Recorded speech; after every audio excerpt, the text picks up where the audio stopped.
자, 성석재 투명의 인간 같이 해보도록 하죠. 갈래는 장편 소설인데 길이를 기준으로 하는 거죠, 그렇죠? 세태 소설입니다. 세태가 뭐니? 세상의 그렇죠? 태는 뭘까? 모습을 드러내는 그런 뜻이에요. 그렇죠? 다양한 행태를 드러내는 그렇지? 세상의 모습을 드러낸다는 말의 핵심은 이제 이 세상을 구성하고 있는 사람들의 다양한 모습을 드러낸다 이렇게 이해하면 되겠습니다. 세태 소설이다라고 하는 거예요. 성격은 이제 관찰적이죠. 왜 관찰적이냐? 이 세상의 다양한 모습을 드러내기 위해 관찰하고 있거든요.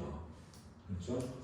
그 다음에 이제 사파적이다라는 말이 있는데, 이 사파적이라는 말은 어떤 걸 의미하는 거냐면, A가 이렇게 있어요. 이야기를 끌어가는데, 이 A1에 대한 이야기에 B1, C1, D1 이런 것들이 이어지면 사파적 구성이라고 해요. 그러니까 어떤 큰 이야기 안에 작은 이야기들이 이렇게 들어있는 거지. 그렇지? 작은 이야기들. 그렇죠? 예를 들어서 A1 이렇게 있는데 B1, B2 이렇게 돼 있다. 그러면은 이걸 백자식 구성이라고 해요. 그게 뭐냐면 바깥의 이야기는 중요한 얘기가 아니고 그 안의 이야기가 굉장히 중요한 이야기일 때 우리가 이거를 액자식 구성이다라고 하는 거예요. 그렇죠? 근데 어떤 큰 이야기 안에 짜잘한 이야기가 삽입되어 있어. 사파라고 하는 말이 삽입되어 있다는 뜻이거든요. 이 화라는 건 일화거든요. 일화. 어떤 일화들이 삽입되어 있을 때 우리가 사파적 구성이라고 합니다. 이런 사파적 구성은 일반적으로 병렬적으로 느끼게 해요. 이야기를. 그렇지? 병렬적으로. 통자라고 하는 것은 비판 플러스 뭐일 때? 웃음일 때 통자라고 하는데 쌤이 웃음이란 내가 읽었을 때 재밌고 웃긴 것이 아니라 그렇죠? 무엇인가 그걸 드러내기 위해서 뭐 되어 있을 때? 과장되어 있을 때 우리가 이것을 웃음이라고 한다라고 했죠. 그럼 여기 나오는 주인공이 있어. 자, 예를 들어서 순진하고 순수하고 되게 괜찮은 사람인데 사람들이 그 사람을 이용하기만 하고 이용해 먹으려고만 해. 근데 야, 우리 이 사회에 이렇게 순진한 사람이 어딨어? 라고 할 수 있지. 뭔가 과하게 순진하고 과하게 순수한 어떤 사람을 통해서 이야기를 전달하면 그 주위에 또 과하게 이걸 이용하려는 사람만 있으면 혼자들이 되는 거야. 이해됐어? 무슨 말인지 알겠지? 1차 양정기부터 2000년대 초까지 다루니까 굉장히 긴 시간을 가지고 있죠. 그죠? 그래서 그 긴 시간 속에 일어나는 다양한 행태들을 드러내고 있는 작품이다. 특징은 1인칭 주인공 시점인데 서술자가 교체된다는 거예요. 이게 일반적으로 이제 우리가 아는 유명한 소설 중에는 뭐가 있냐면 난장이가 쏘아올린 작은 공이라는 소설 있잖아요. 그 난장이가 쏘아올린 작은 공을 보면 1부, 2부, 3부 이렇게 나뉘어 있거든요. 그래서 그 난장이 가족에 남매들이 있어요. 형, 동생, 여동생 이렇게 있거든요. 근데 1부는 형의 이야기, 2부는 동생의 이야기, 3부는 여동생의 이야기 이렇게 돼서 거기 나오는 나가 각각 다른 인물이에요. 이제 그렇게 하는 이유는 뭐냐면 동일한 사건을 서로 다른 인물의 시각에서 바라보게 되는 거야. 그렇지? 그래서 이 하나의 어떤 사건을 다방면에서 관찰하고 다방면에서 고민해 볼 수 있도록 한 거거든요. 근데 1부도 1인칭 주인공 시점이고 2부도 1인칭 주인공 시점이고 3부도 1인칭 주인공 시점이라는 얘기지? 그러니까 그거를 시점의 변화라고 하기가 좀 어렵다는 거야. 왜냐면 시점은 그냥 1인칭 주인공 시점이니까. 그래서 시점을 변하지 않는데 서술자가 바뀌었어 라는 뜻으로 서술자에 뭐라고 한다? 교체라고 한다는 것을 좀 알아두면 좋겠다라는 겁니다. 그런데 이제 주인공은 딱 한 명이 있잖아요. 그죠? 그러니까 주인공은 한 명인데 서술자가 다른 인물로 바뀌었어. 1인칭으로. 그러면 그건 1인칭 주인공이 아니라 1인칭 관찰자 시점이라고 할 수 있는 거죠. 그러니까 1인칭 주인공 시점과 1인칭 관찰자 시점이 혼재되어 있다라고 할 수 있는 겁니다. 이해됐죠? 피곤한가 본데? 피곤해? 자, 선량한 주인공이 요직하고 희생적인 삶과 비극적 결말을 다루고 있다는 게 주제입니다. 저는 본문을 읽으면서 같이 한번 해석을 해보도록 하죠. 만수 씨는 이렇습니다. 만수 동안 처음 주인공입니다. 자, 이 인물이 주인공인데 만수 씨는 이랬으니까 이게 주인공 시점이 아닌가 보다 이렇게 이해할 수 있죠. 명절을 앞두고 업자들한테 들어오는 구두표 같은 상품권은 사양하다 못해 받아서 자신은 가지지 않고 구두 많이 다른 사람부터 순서대로 나눠 주었다라고 했습니다. 자, 이 서술을 통해서 만수의 성격이 드러나고 있죠. 어떤 성격입니까? 다양하게 얘기할 수 있는데 선량하다 이 정도 얘기하면 될 것 같아요. 선량한 성품이 드러납니다. 그것도 평소에 사람 하나하나를 잘 지켜보지 않으면 힘든 일이었다. 자, 여기서는 또 뭐가 드러나죠? 섬세하다 또는 타인에 대해 그렇죠? 신경을 많이 쓰고 있다. 그렇게 시간이 흘렀다. 구내 식당 아줌마들이나 여직원들 사이에서 만수씨는 노총각에 사람 좋고 하니 인기가 하늘을 찌를 듯했다. 직유법이고 과장되어 있는 표현이고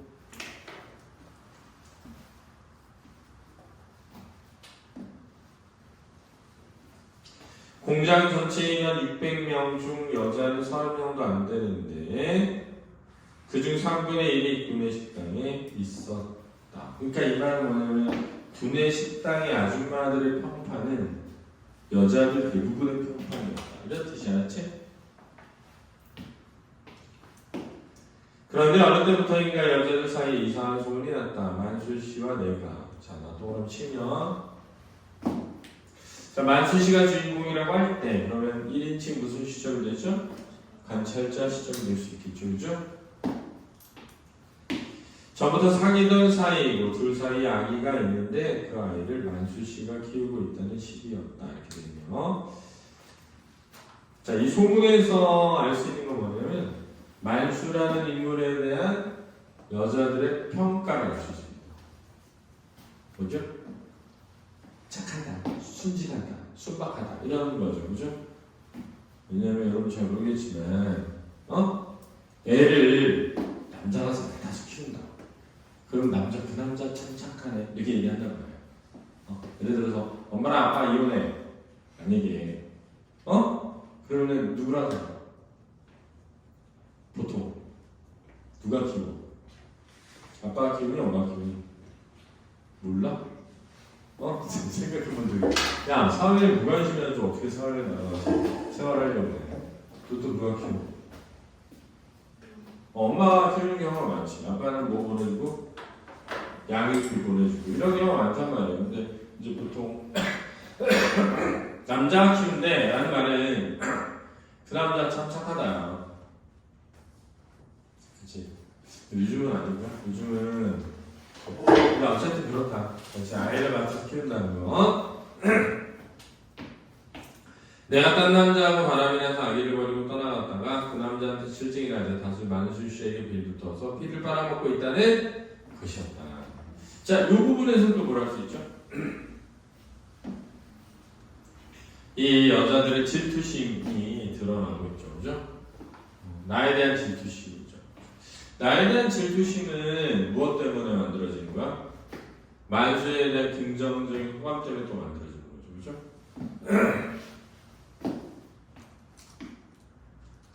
소문이라는 게 원래 어처구니 없는 것이기만 해도 너무나 싶었다. 어처구니가 뭐야? 원래 어처구니가 맷돌의 손잡이래. 그래서 어처구니 없다는 말은 맷돌에 손잡이 없는 경우를 뜻하는 거야. 어이없다. 야 이게 맷돌이야? 그럼 쓸 수가 없으니까.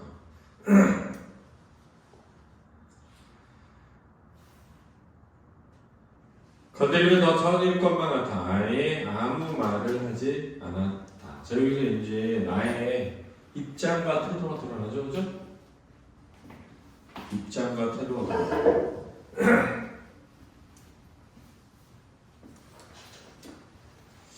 그러니까 한편으로는 이런 게 있는 것 같아요. 자기가 사실을 해명해도 고지 곧대로 듣지 않을 것이다 라는 판단 플러스 그렇기 때문에 자기가 해명하면 더 많은 논란만 있을 것이다 라는 생각이 있는 거죠. 하지만 몇 달이 지나기 전에 소문 공자 안에 기정사실이 되었다. 여자들 모두가 나를 질투하고 미워하게 되었다. 지옥이 따로 없었다. 내 칫솔에 새똥이 묻어있기도 하고 면도 아래 내가 조리한 담당한 냄비 속에 들어가 있기도 했다. 왜? 나 면도날 먹으라고? 어? 왜 이러는 거야? 왜 이러는 거야? 음식했을 때 면도칼 있으면 그 사람의 손을 그 사람이 누구죠? 여자가 왜? 잘리라고 조리한 사람에게 책임이 돌아가게 하려고 그런 거지. 음식을 조리한 사람에게 책임이 돌아가게 하려고. 도저히 해줄 수가 없어서 만수씨를 찾아갔다.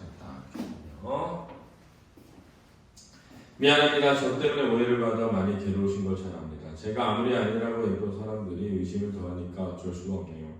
좀 담잠해질 때까지 다른 데 가 계시면 어떨까요? 제 여동생이 결혼하고 나서 저 사는 동네 중학교 앞에서 분식집을 합니다.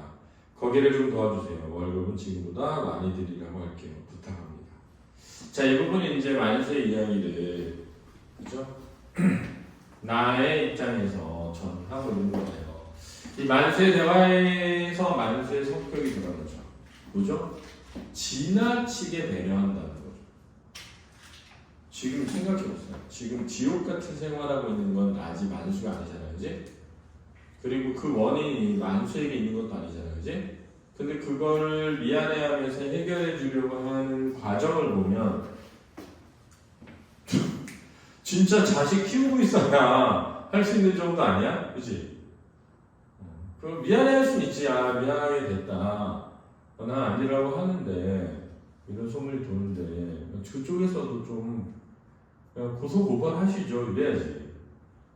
그런 아줌마들 고소고발 하시죠. 이래야지.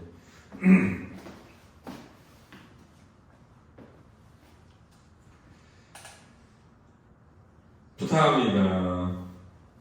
월급은 지금보다 많이 드릴게 부탁합니다. 지가 뭔데? 만수 씨는 그렇게 말했다. 오랫도록 생각했지만 다른 도리가 없었다. 사실 나는 만수 씨를 좋아했다. 만수 씨를 처음 봤을 때부터 좋아하고 있었다. 그러니까 여기서 뭐라 할 수 있어? 소문이 그냥 난 게 아니네요. 그지? 소문이 그냥 난 건 아니네요. 아이가 내가 좋아하니까 여자들이 그걸 보고 그런 이상한 걸 눈치를 채고 소문이 만들어졌네요. 그치? 그러니까 결론적으로 말하면은 내가 생각할 때 만수가 미안해할 일이 아니지. 그렇지 않냐? 만수가 미안해할 일이 아니야. 더군다나 이 여자는 생각해봐. 자기가 좋아하는 사람하고 같이 있으면서 돈을 더 많이 벌 수 있게 됐잖아. 그치? 그러니까 이런 거는 이제 뭐라고 하던데 전문용어로 빨대 꽂혔다고 그러시는 만수가 바보죠, 바보. 자, 오빠가 그 여자를 데려와서 주방을 맡기려고 했을 때는 억장이 무너지는 것 같았다. 자, 여기서 서술자의 교체가 느껴지죠, 그죠? 그 여자에서 여동생으로 나가 변화됐다는 걸 알 수 있습니다. 튀김, 어묵, 떡볶이 같은 아이들 주전부리 음식 파는 가게 크기라는 게 어른 3사람만 서 있어도 꽉 차는데 어떻게 사람을 더 들이라는 것인가. 자, 이 부분에서 지금 분식집의 형편에서는 상황에서는 이 여자가 필요하지 않다는 것을 알 수 있죠. 그러니까 어떻게 보면 현실의 필요에 의해서가 아니기 때문에 이 부분은 만수라는 인물이 그지? 뭔가 현실에 대한 냉철한 감각이나 이런 것보다는 타인에 대한 어떤 따뜻한 마음이 우선하는 사람이라는 게 드러나는 거지. 그러니까 내가 늘 얘기했지만 현실에 이렇게 착한 사람이 있어 없어? 없지 사실. 칼과 더마신 그대는 여자들한테는 양보할 수 없는 고용역 같은 것인데 하루아침에 물러나라니 말도 안 되는 소리였다. 아니 뭐 여기서 일하게 해주는 거는 또 이해할 수 있는데 물러나라는 얘기까지 하는 건 좀 아니잖아요. 다만 이런 거 있죠. 이 여자가 원래 직업이 그 공장에 주방에서 일했으니까 음식을 잘 할 수 있죠. 그럼 뭐 같이 함께 해라 뭐 이런 거 칠 수 있는데 어쨌든 떡볶이나 어묵에 무슨 솜씨 부릴 일이 있는가? 이 말은 뭘 알 수 있냐면 이 여자가 주방에서 일했으니까 솜씨가 좀 있으니 여기서 일하는 게 어떻겠냐 이랬다는 거죠. 야 동현아 들어와. 들어와 앉아있어.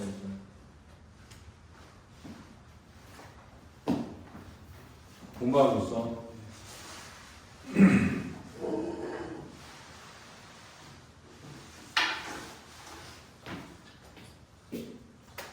어린 학생들 코 묻은 돈 받아서 월급을 주고 월세 내고 나면 남는 게 뭐가 있을 것인가. 자, 이 부분에서는 이제 경제적인 문제점도 드러나고 있죠.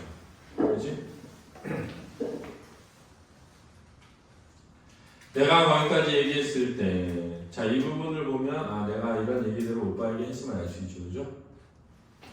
오빠가 점퍼 주머니 안에서 적금 통장을 꺼내놨다. 그동안 나와 월급 모은 것이라며 건물 주인한테 이야기해서 가게를 키워가지고 제대로 된 식당을 해보자고 했다. 이제까지 무슨 생각으로 아무 말도 하지 않았는지 원망스럽고 그다지 고맙지도 않았다. 왜냐하면은 봐봐. 처음부터 그렇게 말해야지. 그렇지 않냐? 처음부터 돈을 딱 꺼내놓으면서 내가 이렇게 가게를 키워볼까 한다. 너의 가게 도와줄까 한다. 근데 이 가게를 키우려면 사람이 필요하니까 이 사람이랑 같이 이렇게 해서 이렇게 해보면 어떻겠니? 이런 게 아니라 그 여자에 대한 원망과 오빠에 대한 원망 소리를 다 듣고 가만히 듣고 있다가 다 들은 다음에 돈을 꺼내놓은 거잖아. 그치? 그러면 사람이 기분이 좀 별로지. 왜냐면 자기 밑바닥에 보인 거잖아. 그러니까 한편으로는 어쩌면은 고마운 일이 될 수도 있는데 고맙지도 않은 거지. 그지? 중략줄거리. 구내 식당에서 일하던 여자의 음식 솜씨 덕분에 새로 차린 기사 식당은 자리를 잡는다. 하지만 IMF 이후에 공장을 되살리려는 투쟁의 여자가 참여하면서 IMF 때 공장들이 문을 많이 닫았어요. 그러니까 봐봐.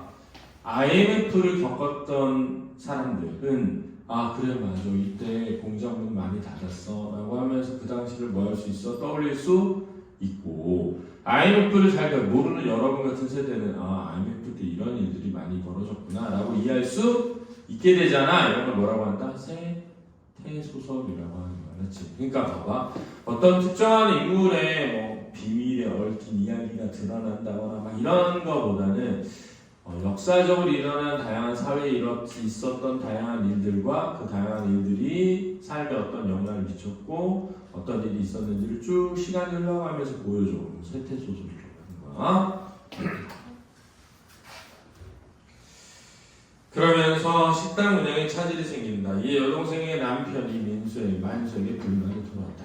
자, 여기서도 보면 그냥 식당 잘하면 되잖아. 그지? 이런 걸 오지랖퍼라고 하죠. 오지랖퍼. 아니 공장이 문을 닫았어. 근데 이 여자는 공장에서 일 안 하잖아. 지금 식당에 나와서 식당 잘 운영하고 있잖아. 이제 IMF 때는 뭐 식당 운영이 어려웠다. 이런 것도 아니고 IMF 때문에 전에 다니던 공장이 문을 닫게 됐는데 그 공장을 되살리기 위해서 투쟁에 나간다. 사실은 좀 너무 과도한 일이지. 그치? 아니 형님, 다니던 회사가 형님이 게으르고 일하는 데서 망한 겁니까? 망해도 그렇지. 자본가라는 놈들이 어떤 놈들인데 그놈들이 형님네처럼 아무것도 없이 나갔겠냐고요. 지금도 홍콩이나 하와이 해변 같은 데 가서 빼돌린 돈 가지고 떵떵거리며 잘 살고 있어요. 자, 이게 이제 그 소설 원미동 사람들이라고 있거든? 근데 거기에 그 부분적으로 들어있는 작품 중에 비 오는 날이면 가리봉동에 가야 한다라는 소설이 있어. 근데 그 원미동 사람들이라는 소설도 약간 세태 소설이거든. 근데 거기에 들어있는 비 오는 날이면 가리봉동에 가야 한다라는 주인공이 원래는 연탄 가게를 하는 사람인데 여름철에 연탄을 팔지 못하니까 이 집 고쳐주는 일 같은 걸 부업으로 하거든. 근데 막 집을 고쳐주는 일을 하고 있었는데 비 오는 날은 일이 없어서 어떻게 해요? 그랬더니 비 오는 날이면 가리봉동에 가야 되는데 가리봉동에 왜 가냐 그러니까 공장 운영하던 사람들한테 연탄을 대줬는데 그 사람들이 밤에 몰래 야간 도주한 거야. 연탄값 떼먹고. 그래서 가리봉동에 가봤더니 공장 더 크게 해버린 거야. 그게 공장이 더 키워서 별로 가면서 돈을 안 갚은 거야. 돈 달라고 그랬더니 알렌 소리를 하는 거야. 이 사람이 진짜 힘겹게 연탄 팔아주고 겨우 먹고 사는데 있는 놈들이 더하다? 이렇게 들어가는 거야. 그치? 사람이 잘하다는 건 인정한다. 성실하기도 했다. 그런데 방향이 틀렸다. 같이 해야 할 일은 같이 열심히 하겠지만 싸울 일은 싸워서 해결해야 되지 않는가? 또 싸울 때도 상대를 제대로 골라서 싸워야지. 제 편 제19에게 피해가며 제살 깎아먹기 식으로 하는 건 나도 용납할 수 없었다. 그냥 놔두니까 천하는 계속 주절주절 말을 이어가고 있었다. 우리 어릴 때 굶기를 밥 먹듯 하는 때를 생각해봐. 나는 원망하는 사람이 없어. 내 팔짱 하는 걸 보고 또 원망해서 뭐야. 그 사람들이 잘못을 뉘우치고 제대로 돌려놓을 것도 아니고 그럴 능력도 없고 그 사람들이 그러고 싶어서 그러겠냐고. 부도내고 싶어서 부도내는 회사가 어디 있겠어. 나는 이렇게 가난하지만 소박하게 보통 사람의 행복을 누리며 살아가면 된다고 생각하네. 그러고 내가 알바가 아니었다. 나부터 새 길을 찾아야 했다. 지금 저 주방에 있는 아줌마하고는 무슨 사이입니까? 자, 이 부분이 이제 그 여동생의 남편이 한 말이야, 그렇지? 여동생의 남편이 진주씨, 우리는 같이 싸우고 있어. 투쟁. 뭐 때문에 투쟁하는데요? 누구를 상대로? 우리가 공장을 지키기 위해 싸우다 보면 사장님이 투자자를 데리고 돌아오실 거야. 그럼 회사 주식을 담보로 가지고 있는 채권단한테 빚도 갚고 공장이 다시 돌아가는 거지. 우리는 희망이 있어. 희망 때문에 싸우는 거야. 자, 이러한 대화를 통해서 만수의 성격이 드러나죠. 어떤 성격이야? 참 순수하다. 그치? 그러니까 기본적으로 모든 사람들이 뭘 지니고 있다고 생각해? 선의를 지니고 행동한다라고 생각하는 거지.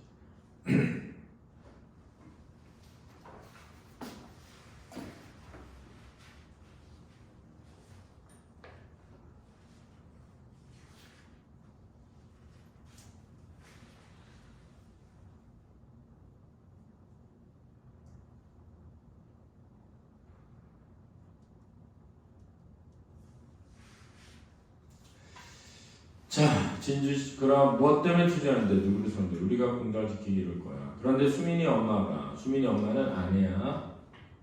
그렇지? 주인공의 여동생. 저 아줌마는 주방에서 일했다가 쫓겨난 게 아니라 그만둔, 퇴산. 앞으로 어쩔 거냐고 자꾸 그러는데요. 계속 이렇게 살 수는 없다고. 지금처럼 일이 있으면 투쟁 현장에 가서 밥도 해주고 옛날 회사 사람들하고 일주일에 한 번 만나는데 같이 가고 끝나면 여기 와서 바쁠 때 음식 제대로 하는지 감독도 하면 되지. 자, 이게 이제 만수의 이야기잖아요. 그지?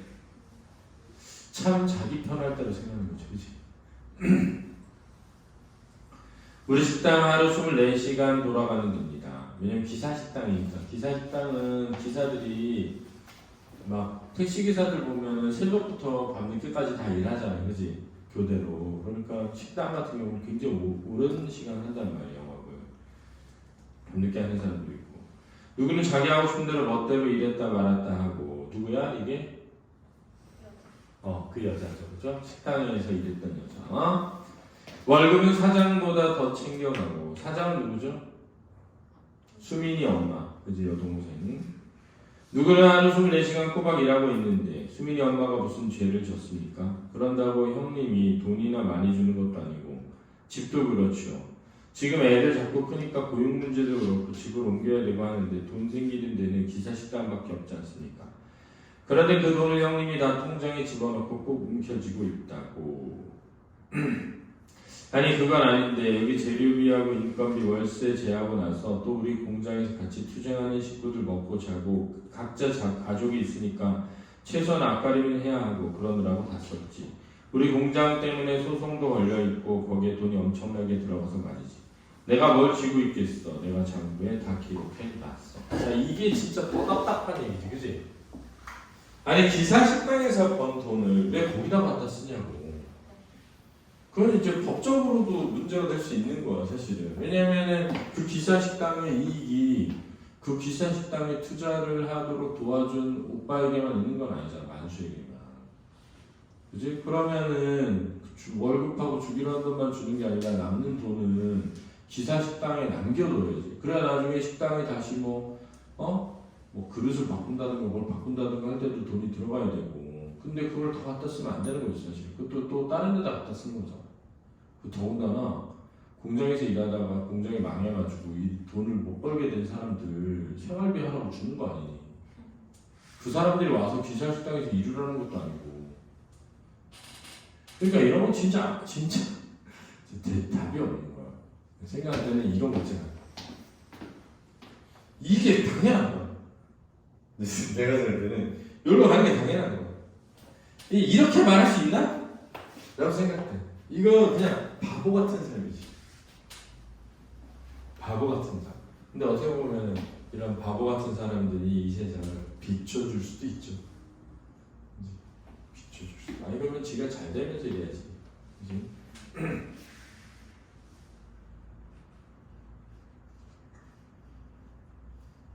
어처구니가 없었다. 아이들이 조가 터진 집안에서 열대야가 기상관측일에 신기록을 내고 있는 한여름에 온몸에 땀띠가 나서 잠을 못 자고 울고 아내는 손이 불어 터지고 도로 설거지하고 이래서 번 돈을 엉뚱한 데 쳐 넣어왔다는 말이었다.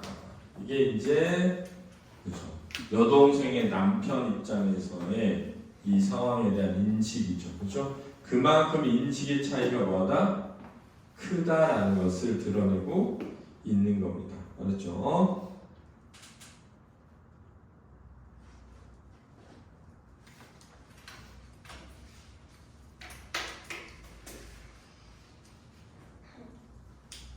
자, 이해되나요? 자, 그래서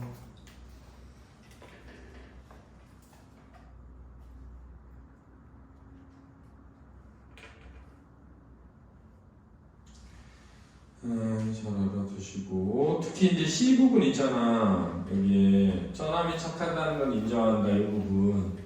그래서 처남이 누구니? 만수야 만수. 알았지?